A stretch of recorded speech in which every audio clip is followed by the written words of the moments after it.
Hello and welcome to Healing Tips from the Heart, Intuition with Helpers, Healers, and Guides. I am your host, Dr. Lori Hops, licensed psychologist, writer, and artist. I've explored mind, body, and spirit related to intuition, or your personal guidance system, since early childhood. Meet my guests who have learned from their personal and professional lives to explore vast realms of knowing, synchronicities, and overcoming challenges. Their stories may inspire you with tools to enhance your daily living and relationships.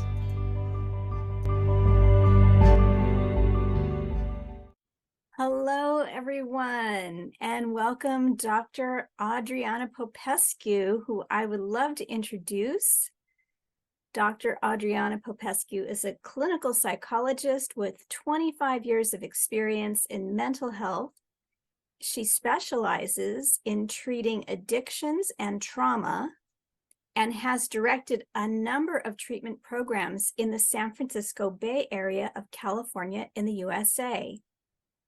She is founder, CEO of Firebird Healing, a trauma healing program, and the clinical director at Avery Lane, a holistic treatment program for co-occurring disorders and trauma.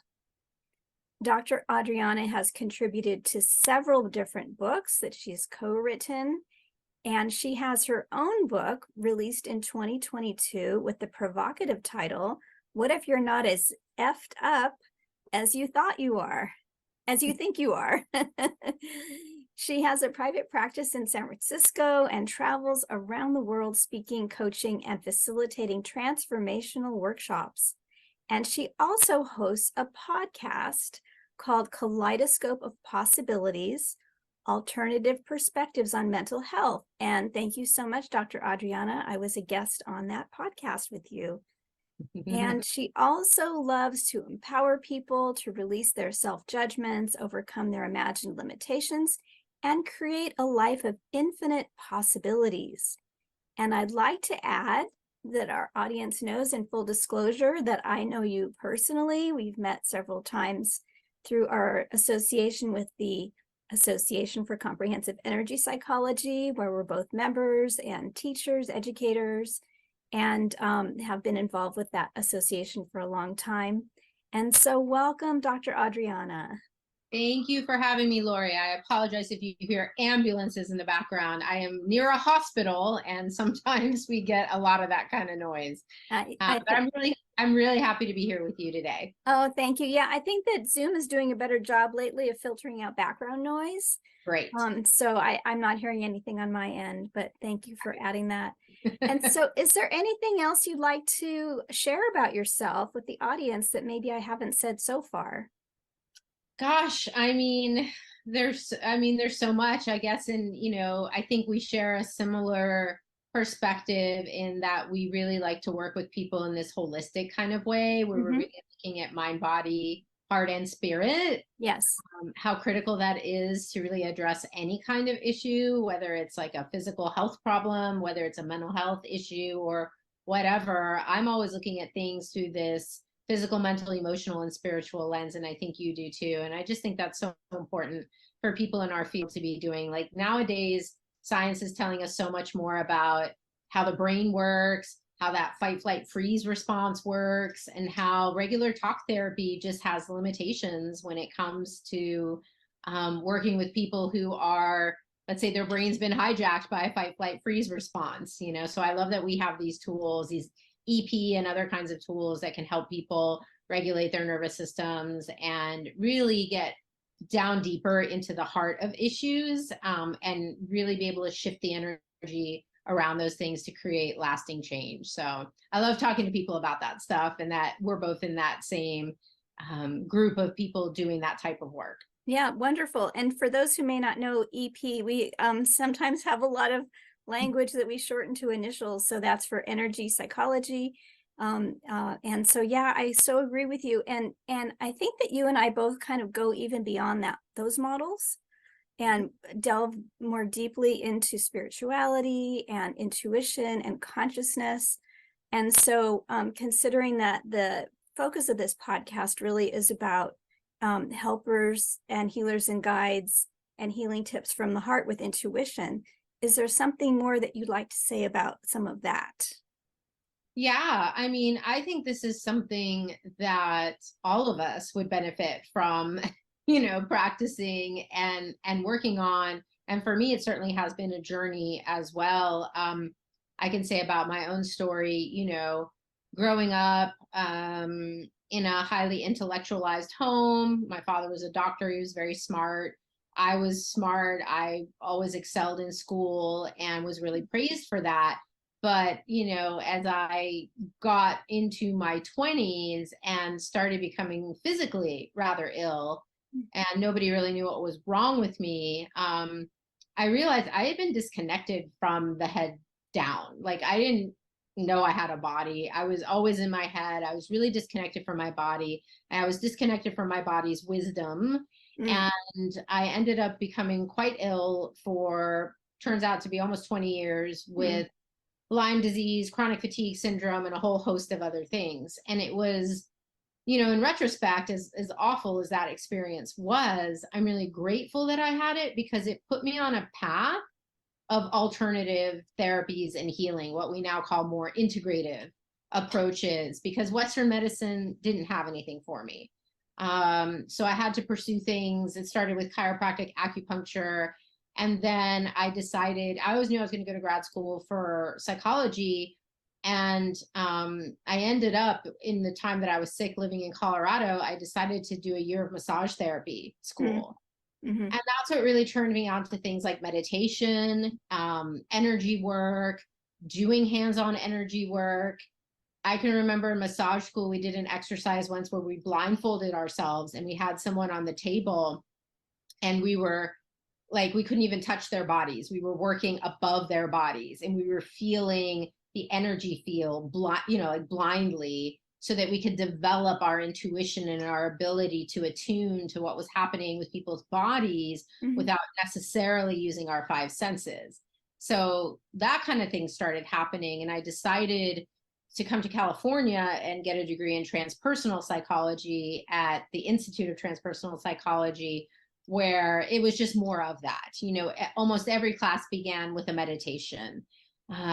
We did, all your standard psychology classes to get licensed as a psychologist, but then I also had classes like mindfulness and altered states of consciousness and shamanic journeying and past life regressions. And so all of these experiences, and I did a training in hypnotherapy. So I was starting to play with deeper states of meditation, right? Altered states of consciousness to some degree, learning a lot about different spirituality, learning about Eastern philosophies in particular, doing a year of yoga, doing a year of Aikido. So really getting more into the energetics of things.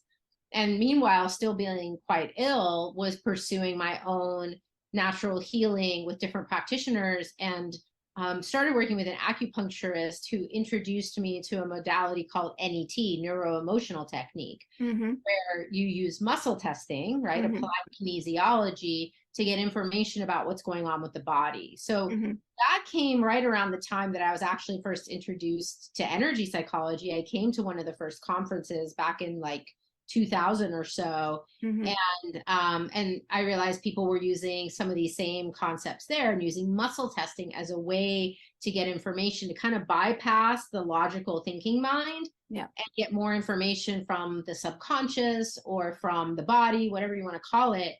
And so as I was receiving those kinds of treatments, I also started learning how to do those different modalities, and started really using muscle testing as a way to get in touch with a deeper knowing. That, compounded with the meditation, I think really put me into this accelerated, course in intuitive knowing, right? And so I all of those strategies, and it's evolved since then, and I'm doing, other kinds of work now that are a little different, like Access Consciousness, which I can talk about, has a kind of different way of looking at muscle testing.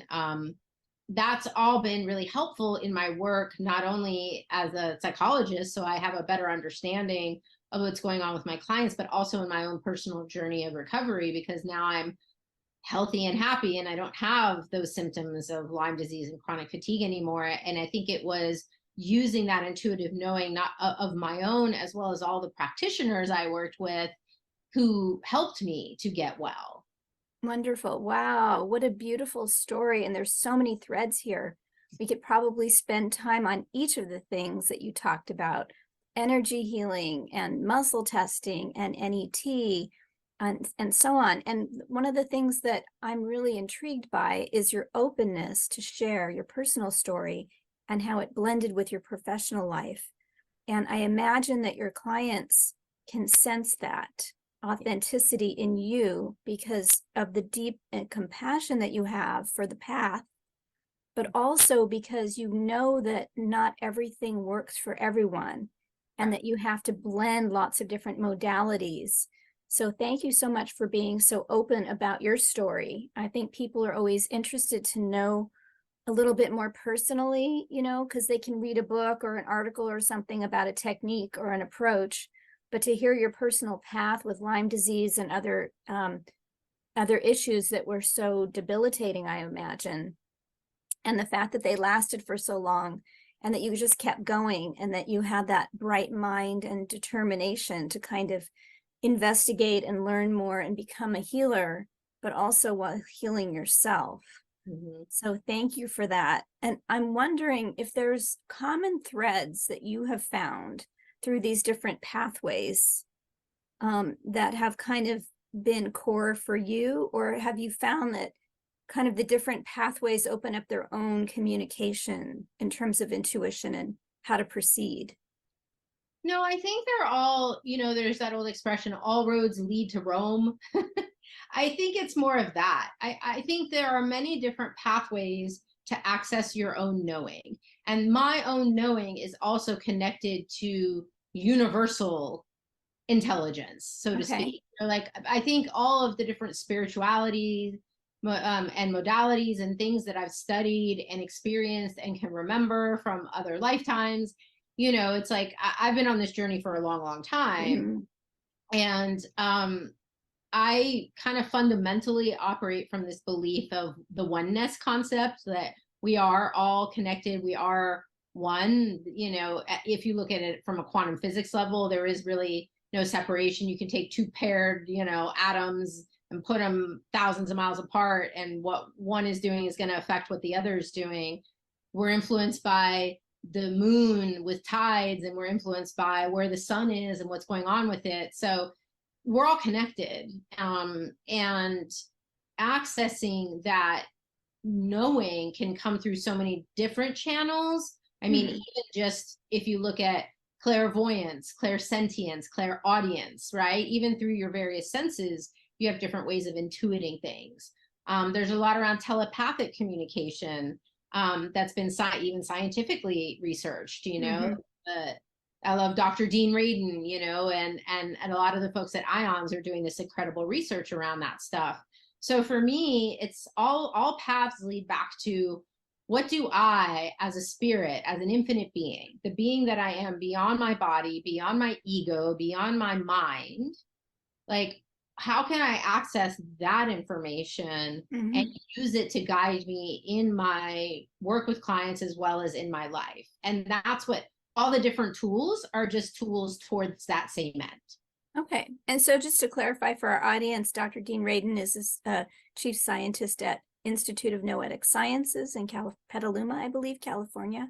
That's the IONS organization you just referenced. And I love what you said about that things are connected as oneness, and yet we have all this unique differentiation at the same time. Do you have a sense of whether you blend or access internal knowing versus external knowing, or are they really all the same thing? I think it's all the same thing. I don't know.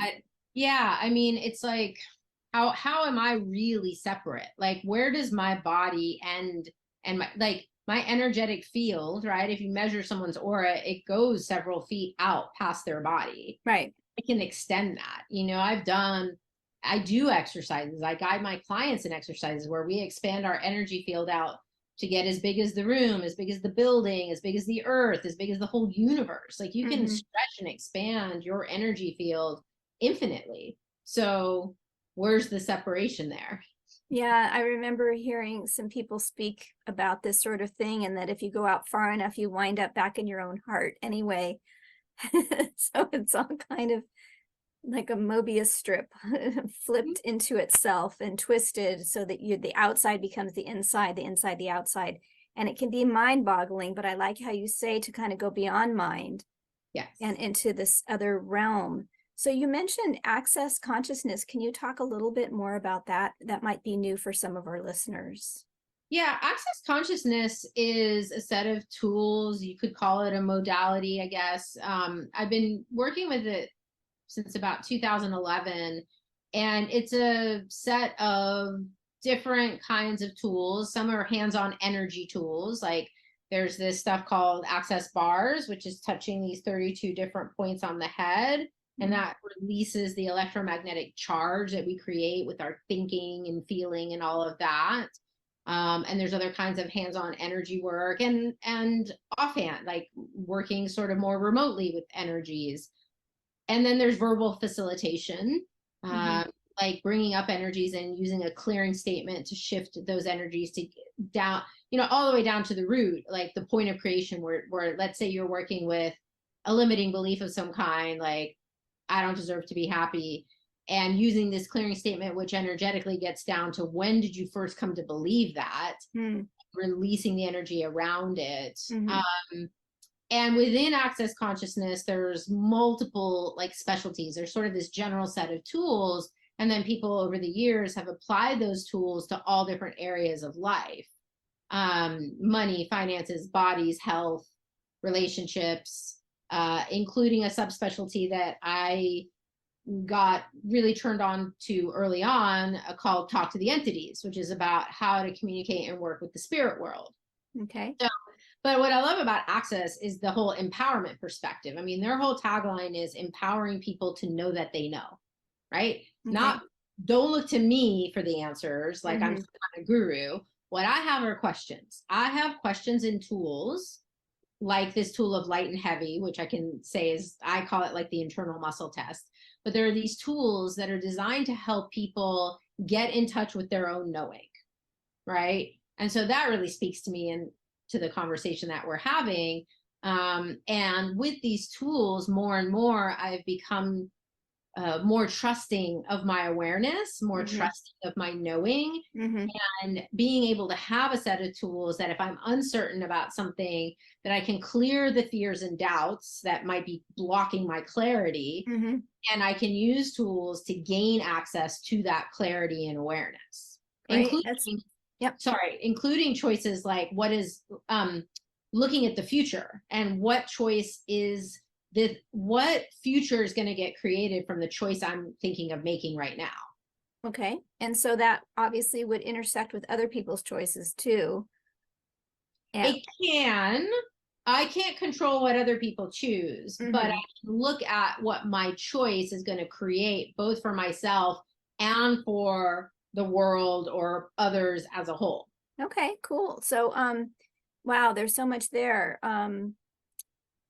I'm trying to think of what to pull on next. And it seems that it's this notion of possibilities. You talked about obstacles and, overcoming them, and to be able to have kind of a higher view of probable reality, as some people put it, to look at the possible connections and choices that come from the here and now.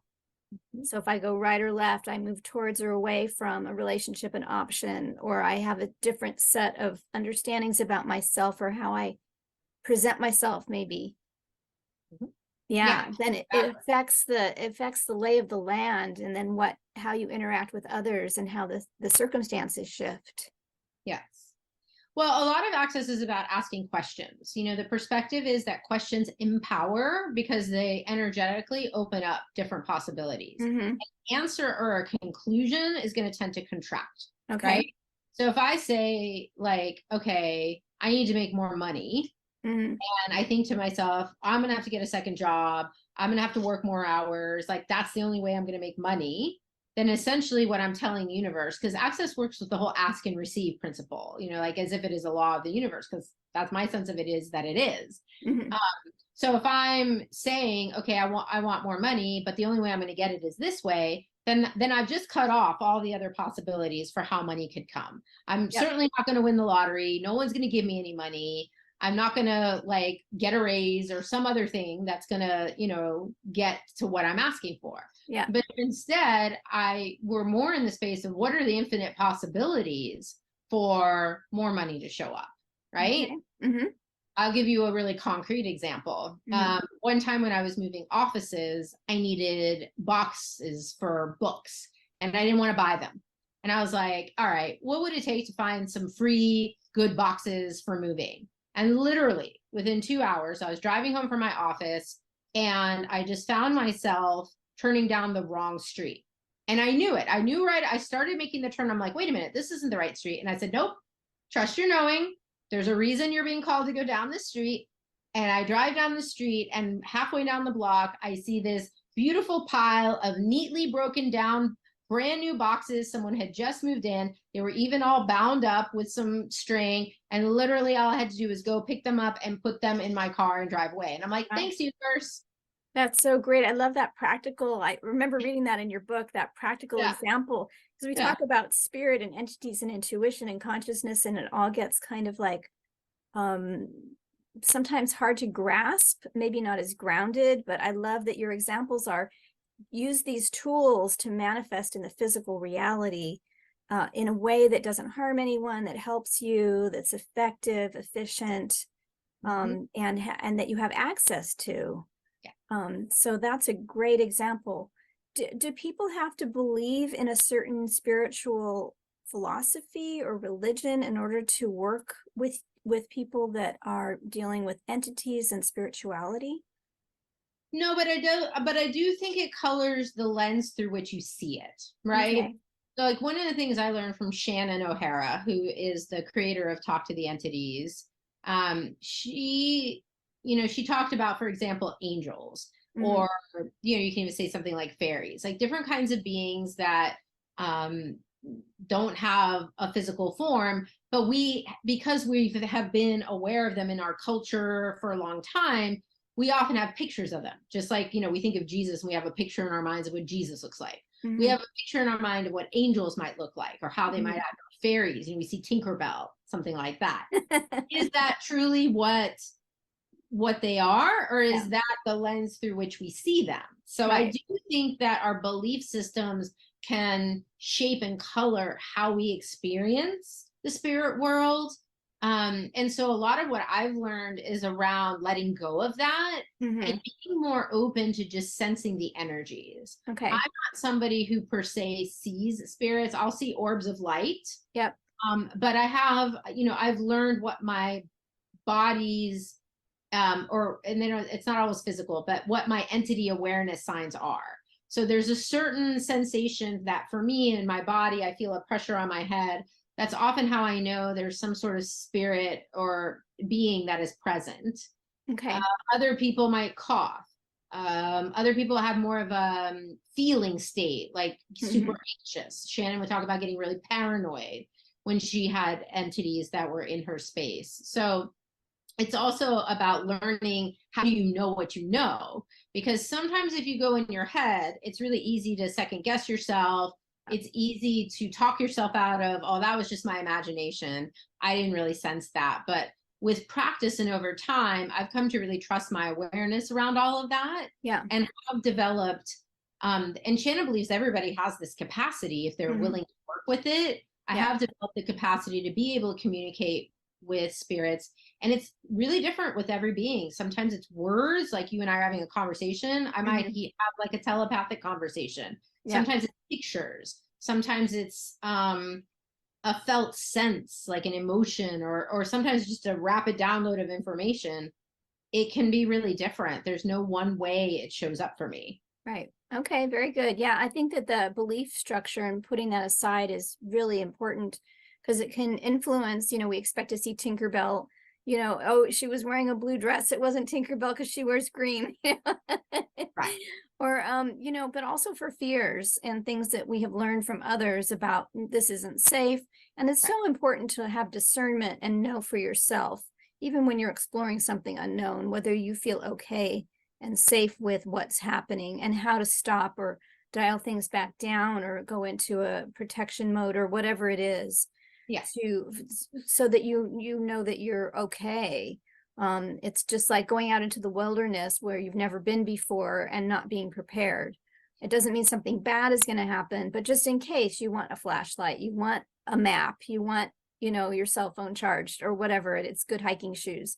So when you go into spiritual realms to explore, and especially what I found is if you're exploring from a point of dire need or upset, that sometimes that clouds the communication. And so I imagine it's important to have a trusted other, Yeah.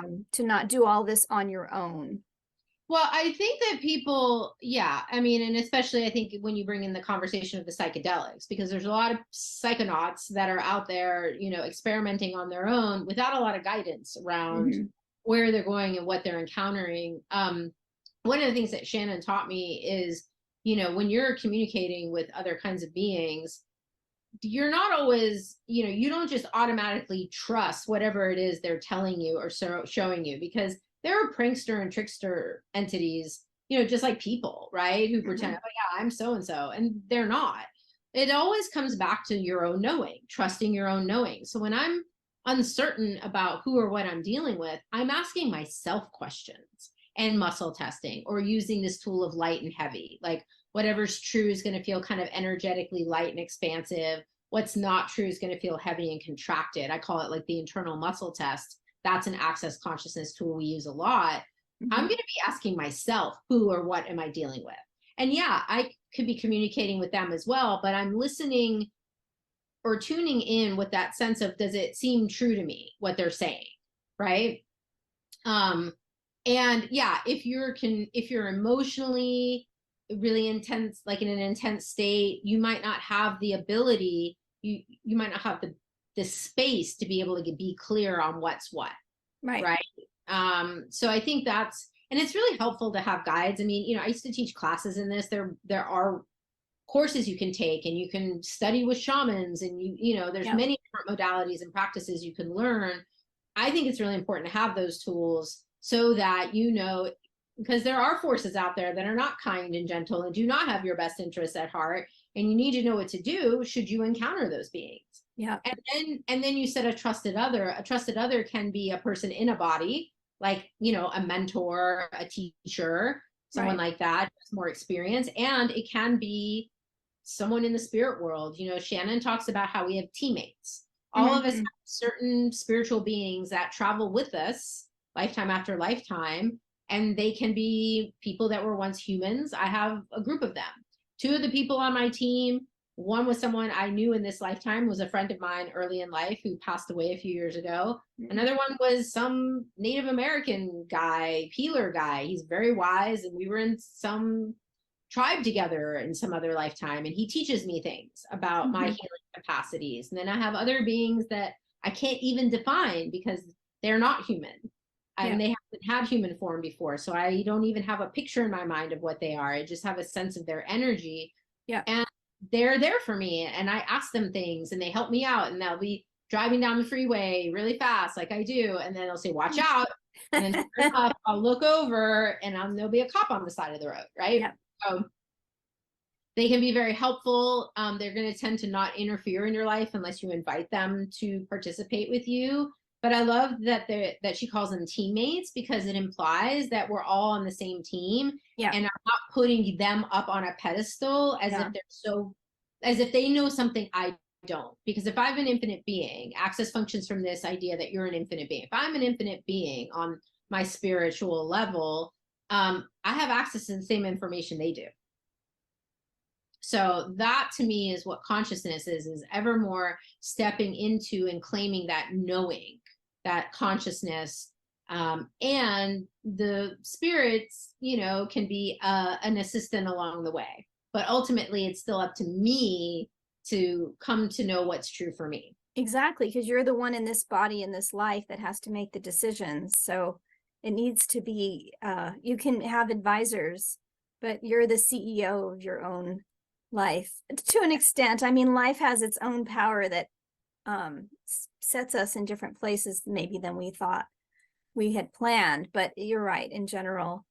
So, wow, this has just been such an interesting journey of consciousness and healing and working in a practical way and being open to other points of view. And so I'm wondering if there's maybe like some best advice that you've gotten from your intuition, or something that you'd like to share about, or something from the heart, maybe a healing tip or something that you've come across. Gosh, I mean, there's probably so many things. I think just the fundamental concept of trust your knowing, Okay. and work with the things that block that, right? Like my book, for example, What If You're Not As Effed Up As You Think You Are? How we come to believe lies about ourselves and what we can do to change them. Like, that book takes people kind of on a spiritual journey from like the classic psychological perspectives on things to the work I do with Access. And I think that what gets in the way of us truly being in that space of infinite being and knowing and perceiving and receiving, which is our true essence, is all the conditioning that we've had in this body. It are the programs that we're given from when we're little yumpy. This is how you're supposed to look. This is how you're supposed to act. This is how you're supposed to be. All the messages we get from families, schools, churches, TV, media, social media, all that stuff. We just get bombarded with this information. And it starts, I think that's the stuff that's blocking us from our true essence, from our joy, right? Because if you look at a little baby, they're just this like bright little bundle of love and light and joy. That's our true essence. But all these programs, and then of course traumas and different things, we develop these like core false beliefs, and we develop things like doubt. We don't trust ourselves. We don't trust our knowing. We think we're a bad person, and bad things are always going to happen to us. That's the crap that's getting in the way of our true being and our true knowing, right? So all of my work is really oriented at this point around helping people get clear on what are those blockages, and then using these wonderful tools that we've been talking about, including the energy psychology tools, including cognitive behavioral therapy, because it has its place, using these tools to question and change those beliefs, clear those energies that are blocking the light. It's like all the dark unconscious crap that's blocking the light. If you remove that, people naturally step into their true essence and their true knowing. So it doesn't even have to be necessarily that you have to spend 10,000 hours meditating to get there. You already have it within you. You just have to remove the obstacles. It's like the Rumi quote, your task is not to find love, but to remove the barriers you have within you, that concept. Because you are love. Yeah. Yeah. And we've forgotten, and we learn other ways of being, and often not out of malice or ill intent, but just because people work from what they've been taught. And consciousness, I think, is changing on the planet. Yes. And so we have more, and it has before in time. We go from dark to light and back again. So we're kind of in the depths, it seems. And I'm getting little pinholes, like, oh, we're not alone. Yeah. There's hope and possibility here. So thank you so much for sharing your story and your path. And I know that if I were to talk to you in 6 months or a year or 5 years, you'll probably be on to other things, because that's how you operate, because you're responding to need and to shift. And so thank you so much for the snapshot for right now. And how is it that people can get a hold of you if they want more information? Yeah, they can find me. I have a couple different websites, adrianapopescu.org. I also have a trauma healing center, firebird-healing.com. I'm all over all the social media, all the usual platforms. So I'm pretty easy to find. Okay, wonderful. And with this podcast, we'll have links that will supply people for some of the topics we talked about, not all of them, because there were so many, but people are free to do their own research. And then also to try to find you if they have more questions or have more need. So Yeah. thank you so much for joining me today. It's been always a pleasure to talk to you, but I love that this is recorded and it's not just for us, that other people can enjoy it too. It will live in perpetuity. Yeah. It's been lovely reconnecting with you. And I love that we are on this path of consciousness. And there's so many people right now seeking. There are people out there seeking that don't even know they're seeking. And just to be able to have these avenues like podcasts and social media and these different ways that we can get our messages out there, and the people who are looking will find us, you know. If you're looking for something greater, you will find it. Just keep asking questions and keep following your knowing. That knowing, not your mind, your knowing will get you to where you want to go. Yes. Oh, great advice. Thank you so much. Thank you. Okay. Bye-bye, everyone.